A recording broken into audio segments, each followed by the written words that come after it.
좋은 날입니다. 오늘도 말씀 안에 승리하는 하루 되시기를 기도하겠습니다. 오늘 생명의 산 본문은 에스겔 8장 1절부터 18절입니다. 오늘 본문에서는 환상 중에 예루살렘으로 간 에스겔이 우상 숭배 장면을 목격하는 모습이 나옵니다. 이 구절들을 통해 하나님께서 무엇을 말씀하시는지 살펴보도록 하겠습니다. 1절부터 4절입니다. 여섯째 해 여섯째 달 초닷새에 나는 집에 앉았고 유다의 장로들은 내 앞에 앉아 있는데 주 여호와의 권능이 거기에서 내게 내리기로 내가 보니 불같은 형상이 있더라. 그 허리 아래의 모양은 불같고 허리 위에는 광채가 나서 단쇠 같은데 그가 손 같은 것을 펴서 내 머리털 한 모숨을 잡으며 주의 영이 나를 들어 천지 사이로 올리시고 하나님의 환상 가운데 나를 이끌어 예루살렘으로 가서 안뜰로 들어가는 북향한 문에 이르시니 거기에는 질투의 우상 곧 질투를 일어나게 하는 우상의 자리가 있는 곳이라.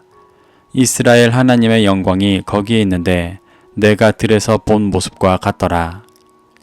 하나님은 여섯째 달 초닷새에 유다의 장로들과 함께 앉아있는 에스겔에게 권능으로 임하셨습니다.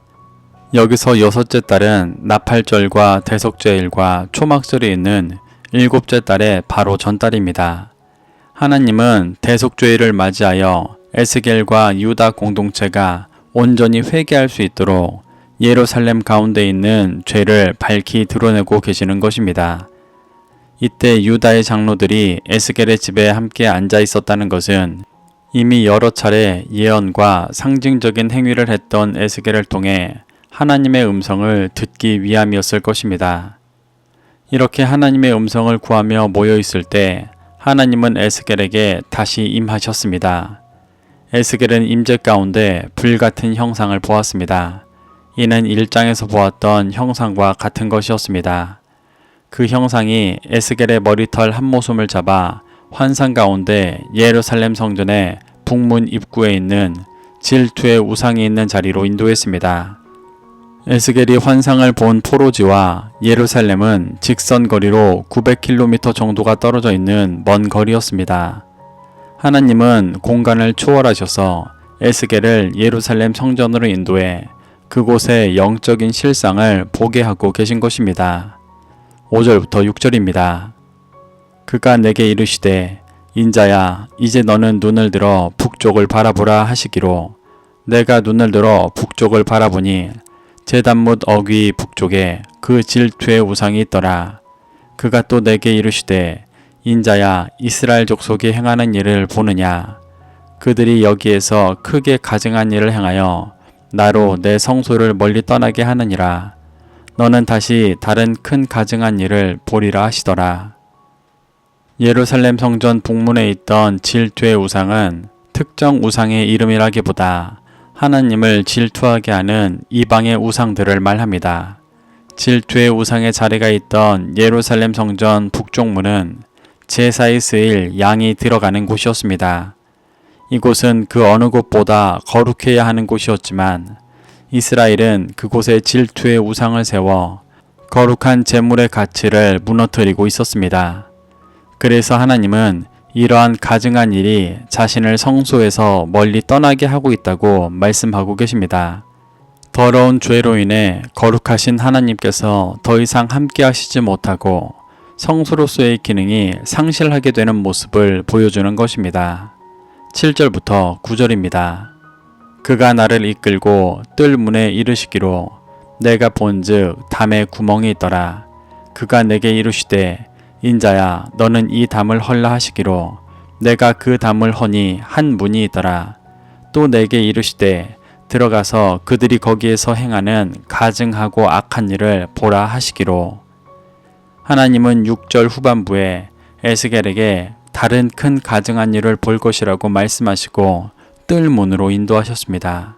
에스겔은 그곳 담에서 구멍을 보았는데 구멍의 원어를 보면 동굴이라는 뜻도 있습니다.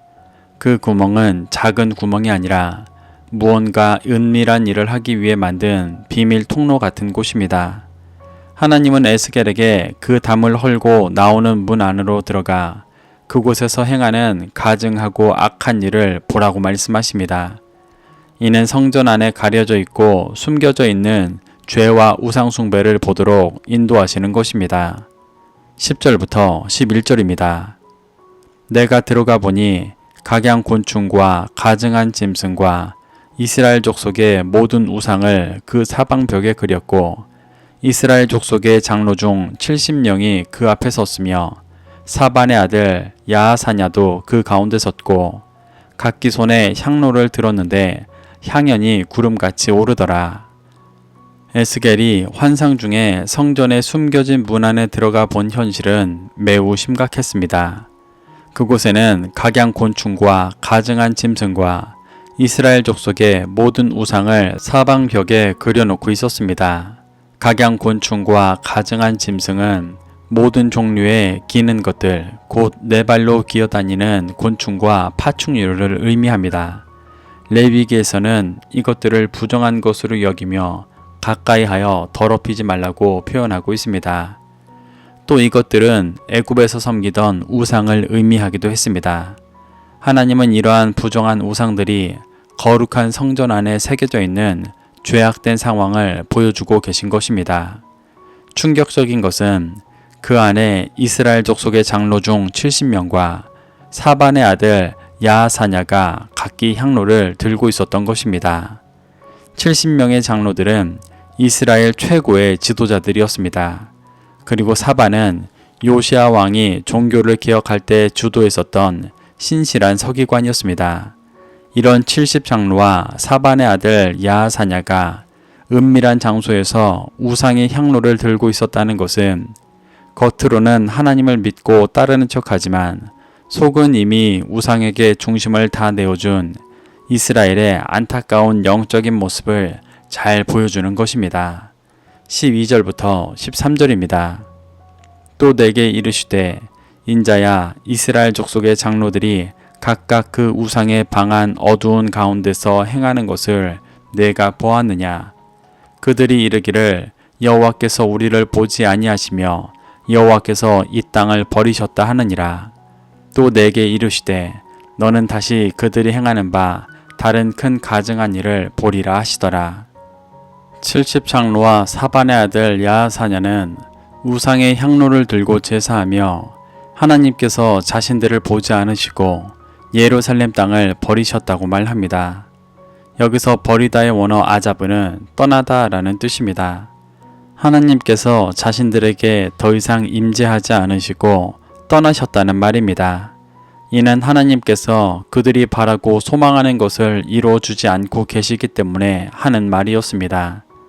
하나님은 그들이 죄를 깨닫고 회개하여 거룩한 제사장 나라로 회복되어지기를 바라셨지만 그들은 죄를 유지하면서도 자신들이 강건하고 부유하며 예루살렘이 절대 멸망하지 않게 되기만을 구했습니다. 하나님은 그러한 죄로 인해 떠나실 수밖에 없었던 것인데 이를 하나님 탓을 하며 하나님보다 더 강해 보이는 이방의 우상에게 매달리는 안타까운 모습을 보여주고 있습니다.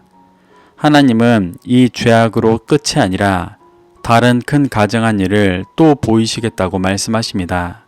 14절부터 15절입니다. 그가 또 나를 데리고 여호와의 전으로 들어가는 북문에 이르시기로 보니 거기에 여인들이 앉아 단무스를 위하여 애곡하더라.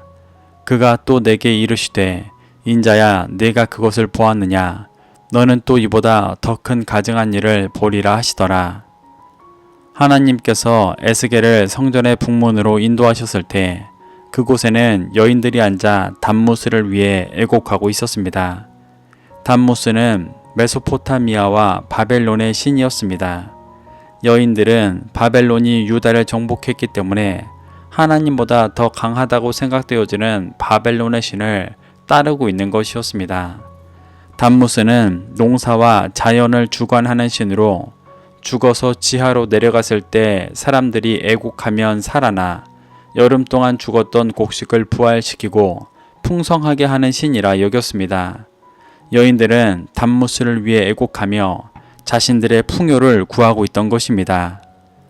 예루살렘은 이미 포로가 2차례나 끌려간 상황에서 회개하고 돌이켜 하나님을 더욱 붙잡아야 할 때였지만 정작 성전에서는 여인들이 하나님보다 단무스를 더 강하다고 여기며 그를 추종하고 있는 안타까운 모습을 보이고 있습니다. 하나님은 이 죄악으로 끝이 아니라 다른 큰 가증한 일을 또 보이시겠다고 말씀하십니다. 16절부터 18절입니다. 그가 또 나를 데리고 여호와의 성전 안뜰에 들어가시니라. 보라, 여호와의 성전 문 곧 현관과 제단 사이에서 약 25명이 여호와의 성전을 등지고 낯을 동쪽으로 향하여 북쪽 태양에게 예배하더라. 또 내게 이르시되 인자야, 내가 보았느냐? 유다 족속이 여기에서 행한 가증한 일을 적다 하겠느냐? 그들이 이 땅을 폭행으로 채우고 또다시 내 노여움을 일으키며 심지어 나뭇가지를 그 코에 두었느니라. 그러므로 나도 분노로 갚아 불쌍히 여기지 아니하며 긍휼을 베풀지도 아니하리니 그들이 큰 소리로 내 귀에 부르짖을지라도 내가 듣지 아니하리라. 하나님은 에스겔을 성전 안뜰로 데리고 들어가셔서 성전 문과 제단 사이에서 약 25명이 여호와의 성전을 등지고 동쪽을 향하여 동쪽 태양에게 예배하는 모습을 보게 하셨습니다.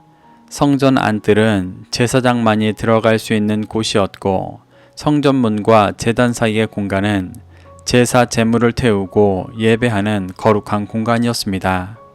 이곳에 있는 25명의 사람들은 성전에서 봉사하는 제사장들이거나 레위인들이었을 것입니다.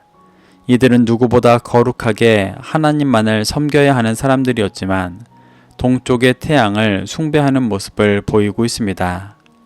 이는 성전 안에 계신 하나님을 믿고 따르는 신앙이 무너지고 이방의 신과 우상을 따르고 있는 예루살렘의 안타까운 모습을 보여주고 있습니다. 17절에서 나뭇가지를 코에 둔다는 것은 남근을 숭배하는 이방의 우상 숭배 행위를 표현하는 것입니다. 이는 대놓고 우상을 숭배하여 결코 그들의 죄가 적다 할 수 없는 상황임을 말씀하시며 예루살렘에서도 가장 거룩해야 할 성전이 철저하게 영적으로 무너져 있는 모습을 보여주시는 것입니다. 그래서 하나님은 그 땅을 폭행으로 채우고 분노로 갚아 심판하실 것이라고 말씀하고 계십니다. 이렇게 하나님은 에스겔을 환상 중에 예루살렘 성전으로 데려가셔서 우상을 숭배하고 영적으로 무너져 있는 모습을 보여주시며 심판을 예고하고 계십니다. 우리는 이러한 하나님의 인도하심 속에서 교훈받아 신앙생활하며 교회 안에 있지만 하나님이 아닌 세상의 가치를 따르고 있지 않은지 자신을 돌아보게 되시기를 축복합니다. 그래서 하나님을 경배하는 것 외에 중심에 둔 모든 헛된 것들을 회개하여 내려놓고 오직 하나님의 인도하심을 따라가는 그리스도인 되시기를 소망합니다. 오늘도 말씀을 심령에 새겨 승리하는 하루 되시기를 기도하겠습니다.